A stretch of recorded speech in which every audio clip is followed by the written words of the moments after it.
Hello everyone, what's up? Prince Team here with another video review. Today we're taking a look at Transformers Studio Series figure number 95, Voyager class Nest Bonecrusher from the buzzworthy Bumblebee sub-theme. But before we take a look at Bonecrusher, let's go ahead and take a look at his box. So obviously, like I said, this is from the buzzworthy Bumblebee sub-theme, which was a Target exclusive, but doesn't really exist anymore, but here we are anyway. So, of course, he is Nest Bonecrusher. We'll get into that, why he's called that in a moment. It says Transformers along the side. This is Studio Series for ages 8 and up. Of course, that's just a suggestion. I have to put that on there. On the front, we've got not Bumblebee from the movies. And then we've got Prime and Megatron, again, not from the movies, manufactured by Hasbro. This is also plastic-free packaging, so you can just stick your hand right in there. On the side, we've got Optimus's arm, part of Bumblebee's head, and RC. Then on the side here, we've got a look at Nest Bonecrusher. Again, this is plastic-free packaging, but this time in several different languages. Then on the back, we've got Nest Bonecrusher in, you can see everything he's got going on here. It's big screen inspired, sort of. It's from the Highway Showdown scene, sort of. He transforms in 33 steps, and you give a little unique bio there for him. Comes with a backdrop. And this is an authentic Transformer, no Chinese knockoffs here. And don't eat the toy, because this is, it's kind of an expensive thing to want to digest. And it wouldn't do that very well. So anyway, so here we have Nest Bonecrusher, which of course is a rare repaint that we don't usually get in Studio Series. If we get repaints in Studio Series, it's usually because the character themselves have a repaint in the movies. But that's not, but with this Bonecrusher, with this character Bonecrusher, that's not really the case. He doesn't actually get a repaint in the movies, but we have one anyway. So this is a very unique thing that we have going on here. And I've just pulled some things apart. Oopsie. Which is going to be one of the things I want to talk about with this figure. Yeah, this is such an oddity to me. And when I saw the opportunity to pick him up, I couldn't really resist, because it's like, oh, it's a repaint, even though it's not the most glamorous repaint. It's just he's just all gray, and he's got a Nest logo right there, as you can see, so it makes him a Nest vehicle. It's not, in terms of repaints, it's a little bit of a boring repaint, but the fact that it is a repaint that's not quote unquote canon to the films. It made me interested enough to pick him up. So yeah, here's Bonecrusher in his Minesweeper mode. So he's got the big fork arm here, which you can position in front of him. And it's just got a lot of, let me see if I can get the, there we go. Now we've got it positioned in front of him. It's like there are just so many little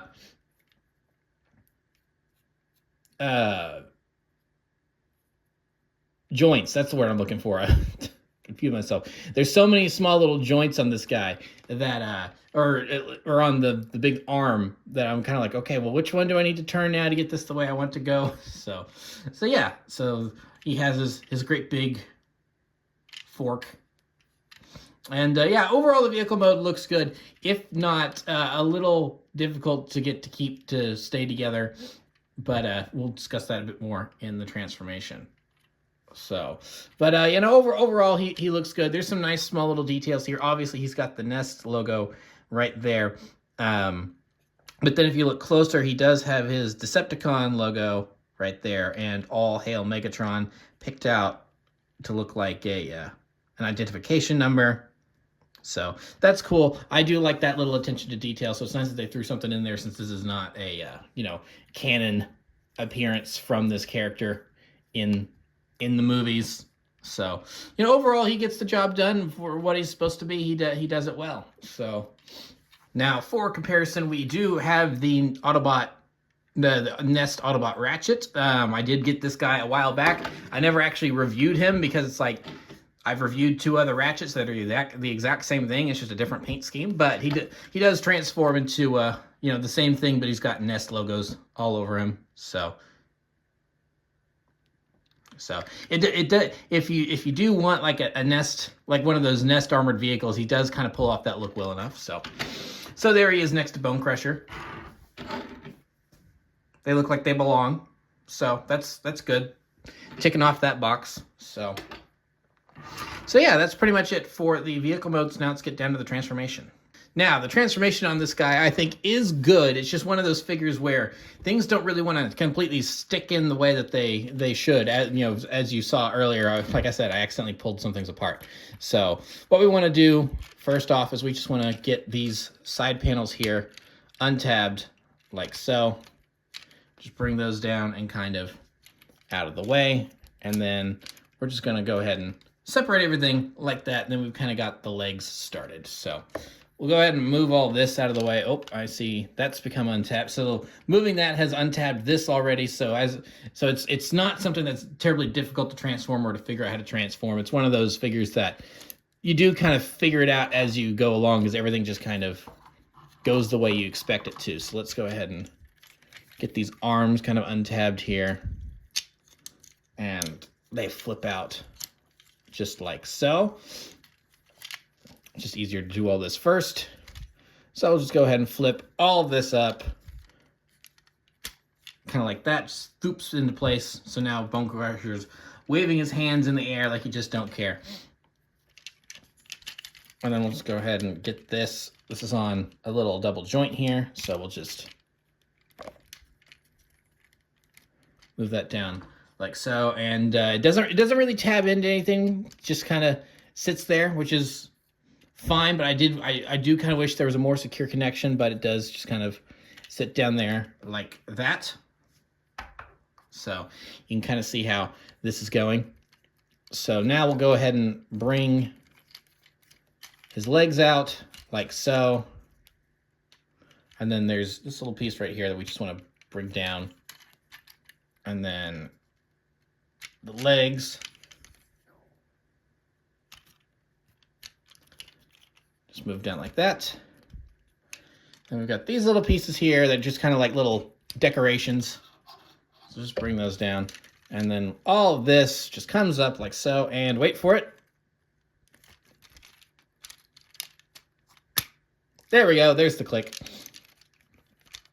So just want to make sure that's in position. So we've kind of got most of the body done. So really it is just kind of cleaning things up and making sure things are in the right place. So just swivel that around so that way the leg's in the right place. And then that's kind of where the knee is. So you want to bring this little thing out here. And then this right here just swings around and kind of fits into place just right there. And we pretty much have a foot done. So same thing over here. And we just want to make sure that this is out. And then bring that around, and then make sure the leg is pointed the right way. And then pretty much got the feet done. So now with the arms, there's a piece here that should, where is it? Where is it? There's a piece here that disconnects. I'm trying to find it. I've lost it. It should be like right here, but there we go. It's very tabbed in there. So this all just tabs into there, but we're gonna bring this down, fold that in like so, and then just kind of bring that up in there.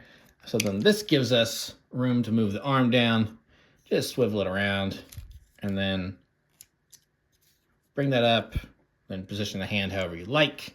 And then we kind of got that side done. So now we want to do the same thing over here. We just untab this. Oh, this one untabbed much easier. Fold that in, just bring it up. Same thing with the arm.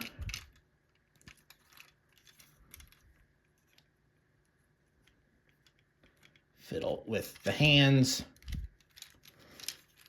And then we're pretty much done with the robot mode for the most part. Now we just got to deal with this. And there are a couple different things we can do with this. What I'm going to do is I'm going to kind of split it in half and position it on his back.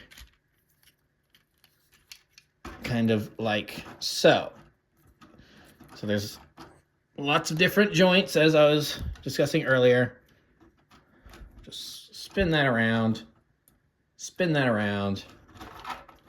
and then now we just kind of have that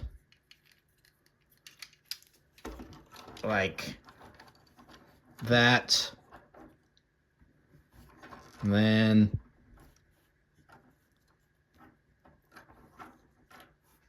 yeah. And there we are. Now we have Nest Bonecrusher in his robot mode.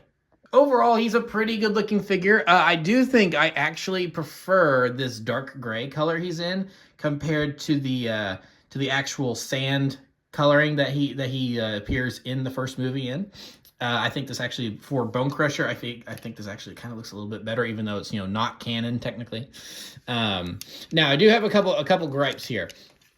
A lot of it doing with the, now that we've got the transformation settled, is that I mentioned it with this, but there's not really anywhere to tab in some of his limbs, which I find very interesting. So like these, it's like, thankfully they're not loose. They are. It's like I've pulled them forward, but that's only because I've pulled them forward. They do sit here pretty well, but there's nowhere for his arms like actually tab in. They do just kind of hang there loose, so you do get a pretty easy movement here if you move them. I mean, if you're just holding on to them and doing that, they're not really going to flop around or anything, which is good.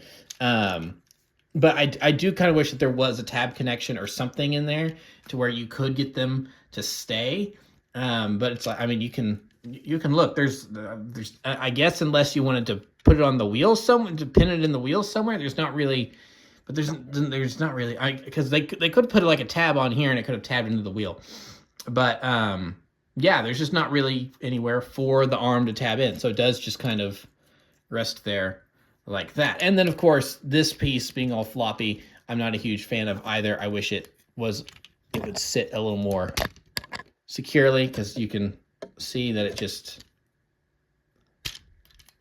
does that. But so I mean, so that's kind of, so those are the complaints I have. It's like, they're not really huge detractors, but you know, it still would have been nice to like be able to clip those in properly, just to be able to feel like you had those really secure. But other than that, I mean, I think he's a good figure. I mean, he does look a lot, he does get the look down of Bonecrusher, minus obviously this being the wrong paint job, but we've discussed that. He does fit the bill of being Bonecrusher well. I love his really long, spindly arms, and just he doesn't have hands, he's got claws. It really fits into that. The Decepticons in the Bayverse are monsters. They're less, you know, they're less, the Autobots are very human in their appearance in terms of the typical, they've got 2 arms, 2 legs, where the Decepticons are more monsters. They've got more insect-like features. They've got these long, gangly arms and short, stubby legs, and they've got some wheels for feet going on, and they're just these big metal menaces. So I do love the fact that he doesn't just have like regular fingers or a hand. So that's cool. Overall, I mean, the detailing in here is really nice. I really like that. The design on his chest, I think, is done really well. All of that. I've always liked Bonecrusher's head. I've always thought it looked really cool, and I like how very stubby it is, sitting right there on his body. You do get a little bit of rotation there. He can't really look up or down, but you do get the side to side there. And you can turn it so he can look a little, he looks like a lost puppy. He looks a little confused when you turn his head there. So I do like that. So yeah, overall he's a pretty good looking figure, and I like the details in here and everything. And I think the fact that he's you know, he's a different color is interesting, because I think this just makes him look a little bit more, I don't know, like, because as I'm saying, this is not accurate to the movie, but I just prefer him in this color scheme. I kind of wish that he was this color scheme in the movie, but you know, can't go back and change a movie that came out in 2007 at this point. So yeah, that's Bonecrusher. And of course, you can do whatever you want with his big forks there. You can make them one thing and put it over his shoulder so he can attack Optimus or something like that. You've got your different options. I prefer to just display him like that. That's kind of the way he is on the box. So yeah, you've got the different options there. So yeah, that's pretty much it for the figures. So now let's go ahead and get into some size comparisons here. And to do that, let's just bring in all of the movie 1 Decepticons. So here we have Leader Class Blackout. So Voyager versus Leader. And then here we have Voyager Class Starscream.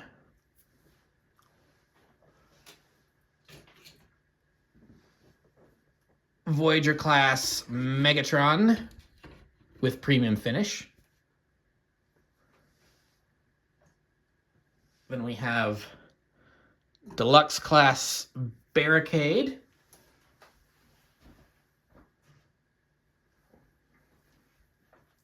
Voyager Class Brawl.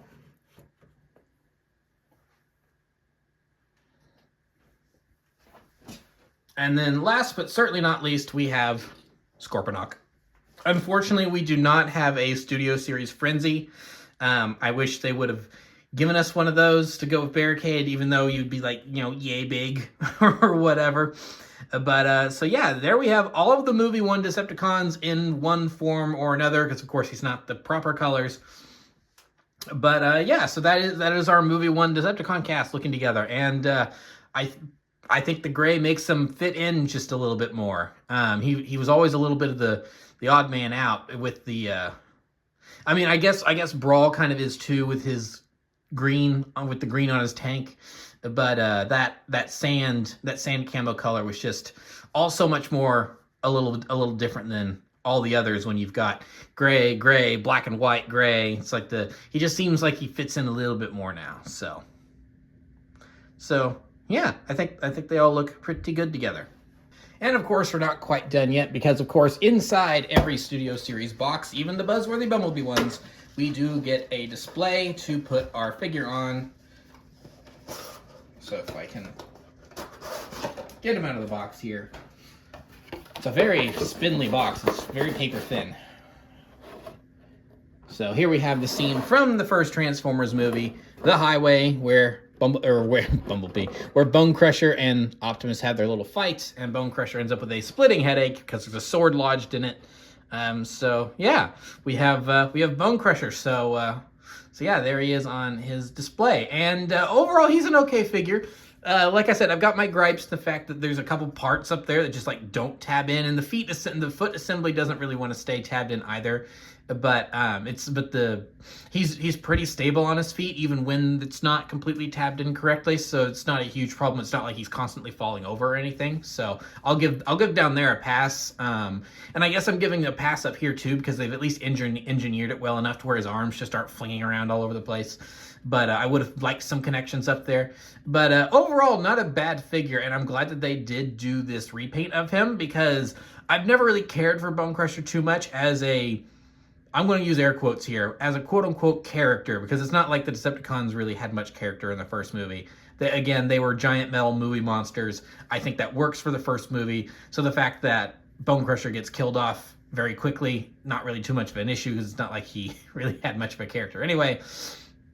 But because of that, he's always at the bottom of my list when it comes to movie Decepticons, because he is the first one to perish. He's just there to be prime fodder.